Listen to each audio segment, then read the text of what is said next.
HSC পরীক্ষায় নকলের সুযোগ না পেয়ে পরীক্ষা কেন্দ্রে ব্যাপক হামলা ও ভাঙচুর চালিয়েছে বিক্ষুব্ধ শিক্ষার্থীরা।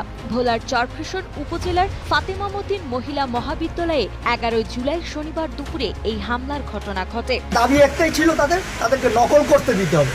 স্থানীয় সূত্রে জানা যায়, দুপুর 1টায় পরীক্ষা শেষ হওয়ার পর বিক্ষুব্ধ শিক্ষার্থীরা সংঘবদ্ধ হয়ে কলেজের মূল ফটকে অবস্থান নেয় এবং এক পর্যায়ে গেট ভেঙে ভেতরে প্রবেশ করে অধ্যক্ষের কক্ষসহ বিভিন্ন কক্ষে ব্যাপক ভাঙচুর চালায়। তাদের এই আকস্মিক হামলায় কলেজের শিক্ষক, গভর্নিং বডির সভাপতি ও পথচারী সহ অন্তত 10 জন আহত হয়েছেন। পরীক্ষা শেষ হওয়ার পর সব ছাত্রছাত্রীরা যখন চলে বাহিরে গিয়েই তারা ওখানে নকল করতে দেয় না, এই কারণে তারা মিছিল করে এবং আমার গেট মেইন গেট লাথি মেরে ভাঙচুর করার চেষ্টা করে।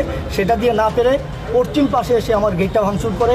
এখানেও প্রচুর ইট পাটকেল ছুঁড়ে এবং অনেক পথচারী আহত হয় যারা হাসপাতালে চিকিৎসাধীন ছিল। এমনকি আমাদের কলেজের ম্যানেজিং কমিটির সম্মানিত সভাপতি শিকদার হুমায়ুন কবির সহ তাদের ইটের আঘাতে পায়ে আহত হয়েছে।